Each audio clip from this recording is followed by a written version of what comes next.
Guys, welcome back to my YouTube channel. If you're new here, you're welcome. My name is Abiola Kemi Omleye, and of course this is Let's Get Real with Abiola, where we will talk on lifestyle, faith, family, love, femininity, and we also keep it juicy on trends. On today's edition of Let's Get Real, we are going to keep it real, keep it juicy on emotional, physical, all the abuse you can think of. As you can see, I have a beautiful, amazing, sweet-looking person with me. Her name is Toluwanimi Olawuyi. She is a professional in this field. I have brought her especially for you guys, so we can actually talk on abuse and all the factors behind it. She is an emotional intelligence instructor and also a mental health therapist. So let's welcome her. You're welcome to the channel. Thank you. You're welcome. My first question is, because I have actually done something of this before. Okay. I did it, I think maybe last month or sometime back, about emotional abuse, physical abuse, and all those other stuff. And so I just needed to bring someone, because so that they can see it from a professional point of view. I just need to okay, I want to give them the good stuff. So I just want us to just talk more, what do you think about abuse? What could have made someone become abusive? Just give us a brief. Well, an abuser actually, before someone can become an abuser, a lot of things must have gone wrong psychologically, to be very sincere. So it's not just something someone starts doing in the day. So we're going to talk about someone who is an abuser. And actually, we're going to go to the root cause of why they became an abuser. We'll first start with their childhood. Because some people became an abuser because of the way they grew up. Maybe, it's not all cases, but some actually saw their father beat their mother. Wow. And they considered it as something normal. And of course, that grew up with them. And there wasn't any any force to take it out from them. For example, maybe such a person grew up with a good spiritual upbringing, in a way that could actually maybe correct some of the bad psychological choices their parents have made. But in a case where they just grew up like that, nobody to correct them, nobody to even teach them the right ways to do things, then they will see all of the wrong things that they grew up seeing as normal. So an abuser is, we can actually spend the whole day talking about what went wrong psychologically, but of course it starts from their childhood, what they saw their parents do, because the studies have shown that children who grew up in loving homes, they become loving adults. They become understanding adults. When you see them as you know that, okay, this person is coming from a sane home. You understand that kind of thing? Definitely. And in the opposite as well, when you see them, you know that, okay, there must have been something wrong with the background. So to say, why is this person abusing me? A lot of things, and the child is part of it. Another thing is just their biological makeup. Some people, they are naturally, well, I don't want to be prejudicial because I don't want to say some temperaments are like this, but some actually have the tendency to be an abuser than the others. In fact, in the temperament spectrum, we've got the first two that they tend to be the abuser, and the last two as the abused because of just the way they are naturally. So sometimes our biological components can about also the parents, not necessarily. And anyway, because there's something the called environment they grew up in. Yes, that's why I'm going into this topic called the nature versus nurture. We have something like that in psychology that's called the nature versus. The nature is like, this is how I was created, your biological component. So it's a thing of I was wired to be abusive. Now the nurture comes in a way that I was nurtured not to be abusive. You get, so the nature versus nurture is actually something that it's something every psychologist actually talks to whenever we are dealing with any issue. We first go to the nature versus nurture. How were you raised? Tell us about your family background, because we may actually know that you are like this, you are wired like this. But how were you raised? You get, so that's why I don't know if I was able to answer that question. Of course, definitely, of course, definitely. All right, so the next question is going to be that what do you think about someone going through abuse in their relationship? Because one thing I've been made to understand is abuse necessarily don't have to be like maybe it's the man, because a lot of times there's this belief that it's more from the man is abusing the woman. Do you like have to say to someone going through abusive relationship? Well, the first thing I would say to anyone in such a situation is you actually allowed yourself to be abused. Now, this is not me painting the abuser as a victim. No. Yes. I'm not justifying the abuse. But something that I've come to understand about life in general is people treat you the way you want them to treat you. And that's actually the fact. Because the thing of, for example, I am dating someone. I'm married, by the way, but let's assume I'm dating someone. Yes. Let's assume I'm dating someone, and even the whole foundation of the relationship, you're already portraying yourself like you are desperate for that person. You know, of course, that's already a wrong foundation. Definitely. Now, let me move from the abuse. Okay, we are talking about the person experiencing the abuse. Yes. So I think I'm on track. Definitely. So it's a thing of you. See, for everybody that I mean, okay, let me actually focus on physical abuse now. For everybody, for every lady or for every guy, because it works both ways. Some ladies can be physically abused. Sorry, can also be a physical abuser. Yes. So for any girl, for any boy, lady, guy, man, woman that has been physically abused, physically attacked, you know, with somebody that you are supposedly dating or married to, you've seen it.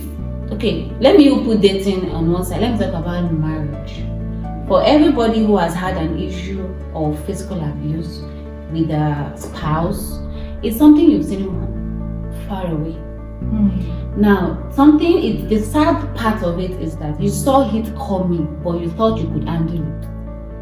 You thought you could manage, or maybe they thought they could change, or you thought you could change the person. Yes. You see, those three things I just told you, they are what is causing a lot of people to still stay in abusement, because it's a thing of this guy has tried to eat me before when we were together, when we were dating. I've seen signs that this woman will be for example, a lady, you are angry with your boyfriend. The first thing you do, you're going to smash the TV down. After you married this person, what will they do?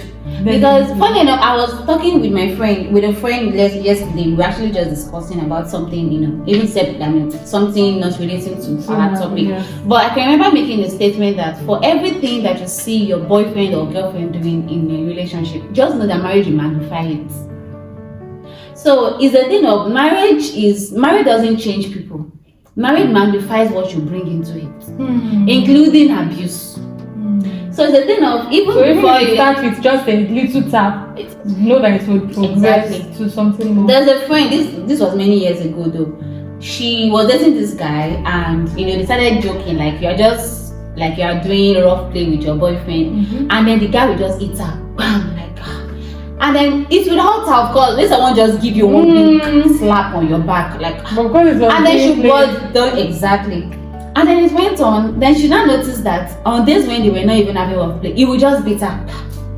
Do you know it actually graduated to him using belt on her before she eventually broke up? What's the relationship? I'm telling you, it now got to a point where they're arguing, and then the next thing is doing is removing belt. You know that kind. So you know, there's a phrase they say that now from club dance they start. Honestly, and that's how it is with abuse. Definitely. That's how it is. Definitely. It starts from the little, yes. It starts from the little disrespect. It goes on, and then they feel like they can. No, I'm talking about the abuser now. That they think that they can do anything and get away with it, and that's just how it is. Because you know, I used to tell people, okay, my friends basically, not even people. I was telling them that the moment a guy even does like this to you and then holds back his hand, know that tomorrow it will hit you. So it's not a matter of no, he controlled himself. The hand didn't that made you know that moment when you're not like I was not that made him angry, you know. Exactly. You now be justifying his own action. That's the thing with victims of abuse. Sometimes they tend to feel like they are the reason why that person is abusing them. But you are not the reason. These people have issues. Abusers have issues. So, and I think that's just one of the aftermath of being an abuse victim. You start blaming yourself. You start asking questions like, maybe I should have done this right. Maybe I shouldn't have done this. Maybe if I had done this instead, it wouldn't have been like that, or she wouldn't have been. But that is actually not true. And basically, I feel that most of the time when people go through abusive situations, maybe they don't even know they are being abused. It's until maybe somebody gets to witness it on their behalf and start to now point it out to them that this person is treating you like this. Like I mean, there's this case of a woman that I know. She was dating this person for like 4 years and they were cohabiting, staying in the guy's house. The man is going to abuse her, like base his hand on her. Cohabitation is like, but that's not our topic. But yeah. So they're cohabiting, and even she has a child for the guy, but they were not like they were not married. Okay. Now it happens that it was until an external person, it was that maybe one neighbor that was something told her that if you die, this man will not return. You die for yourself and your family. Exactly. So it was not at times. So she just felt like I was gonna get it. And there's this belief that maybe a common low day, like men are scarce. So you feel like this one that I have is the one that will only be for me. You get what I'm saying? So people don't even like open their eyes or open their mind to possibilities. So they feel like, so this woman, it was until somebody outside, somebody like even the parents had to tell her that we still want you. That's actually quite valid, because let me just talk about the signs of abuse. Okay. If you want to know that you are being abused, I think the first thing that doesn't sit well with you is your mental health. Once it's starting to feel like you are giving too much, you are giving more than you are receiving in the relationship, then something is not right. Then there is an imbalance somewhere, because a relationship, an unhealthy relationship, is one where both parties put in their 100%. Yes. It's not that you put in 50. Yes. No, it's Yes. not 50-50. Yes. It is 100. Put in your whole, the other person put in the whole. But you as a person, you are putting your 100%, the other person is putting 2%. Something is not right. Yes. You get? So the very first sign that you are being abused, and abuse is, maybe we'll be focusing more on physical abuse. There's actually another part of it which is called the emotional abuse. Yes. The emotional abuse is actually worse abuse, because not that I want to be beaten, but I would rather be slapped than be emotionally abused. honestly, because it's like they are talking down at your ego. Yes, emotional abuse, it goes deep. It goes deeper. Yeah. It makes you question everything about you. Yeah. It makes you question your whole existence.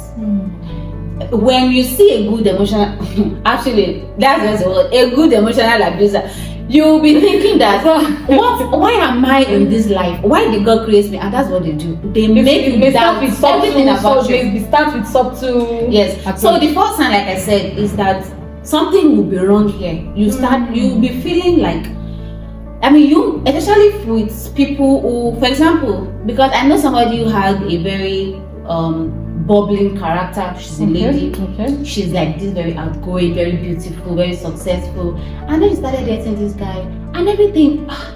We don't see her laughing anymore. We don't see her being jovial anymore. She's like a shadow of herself. Even we that were outside, we know something is not right. And the next thing, because when somebody starts behaving in an opposite way, the first thing you ask is what's changed in their life.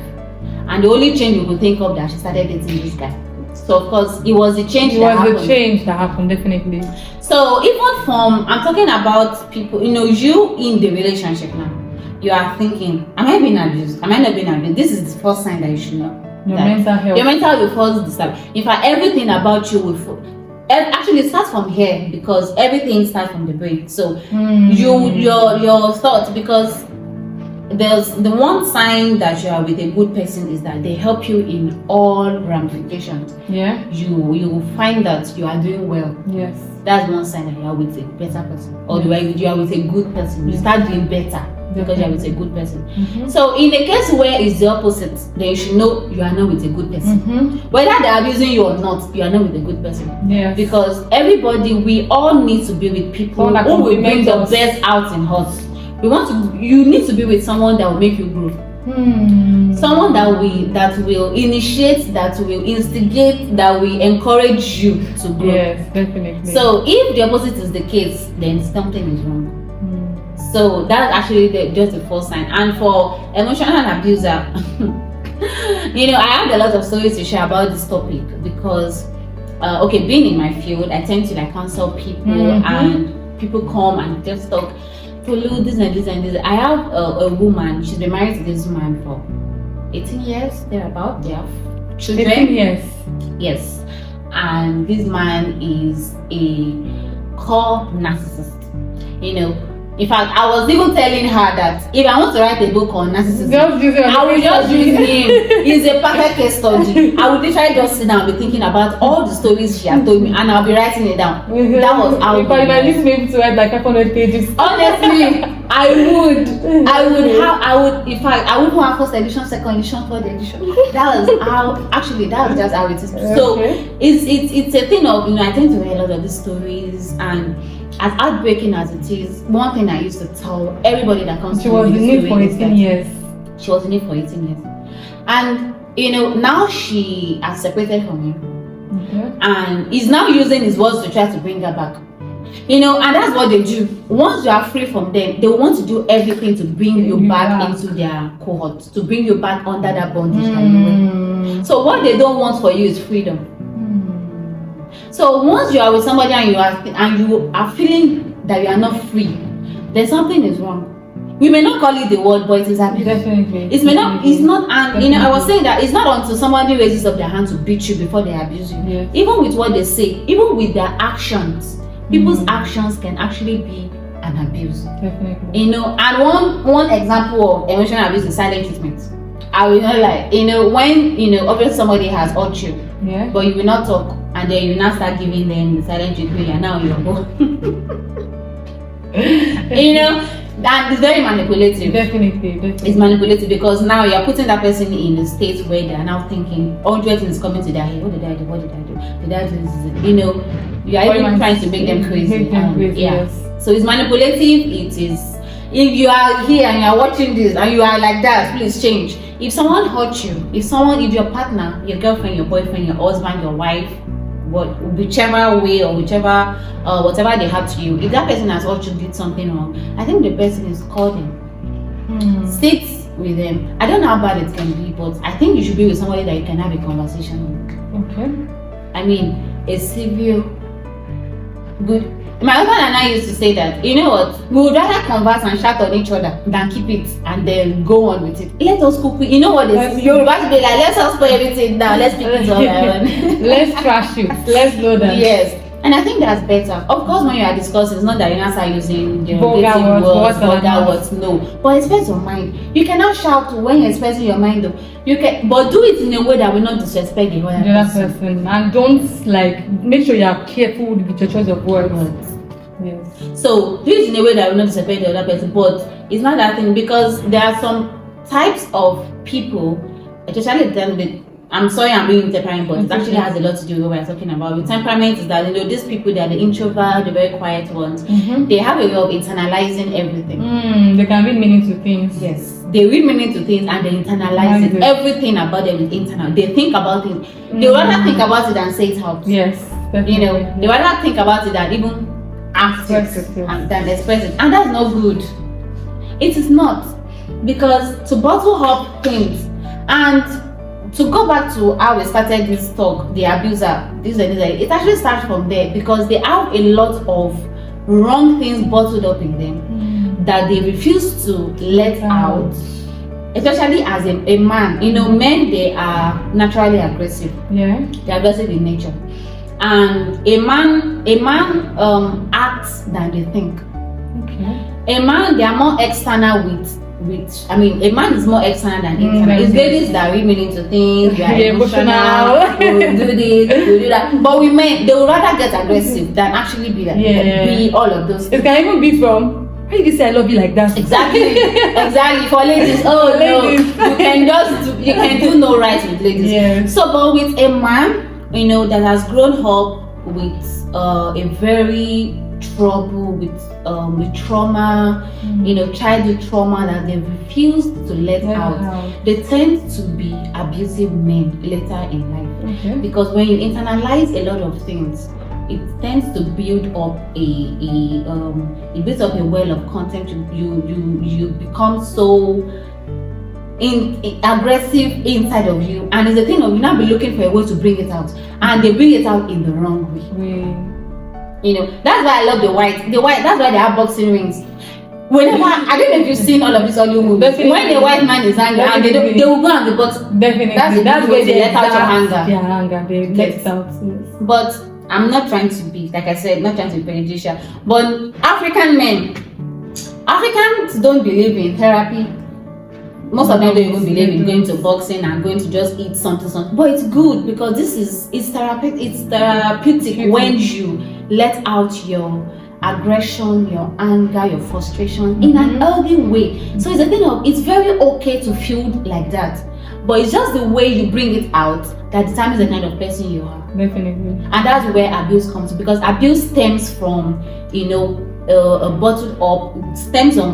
bottled up frustrations, bottled up aggressions, and all of that. So you just bring it out in the wrong way and spoil everything. In short. They'll manipulate you, they'll make you feel like their way is the right way. Exactly. Follow it. That's the Jesus that came to this world to die for you. That you become a victim of abuse, there must be an issue with your self-love. I always say this. If you love yourself to some extent, there are some things you will never. You know you have worked the hell at all.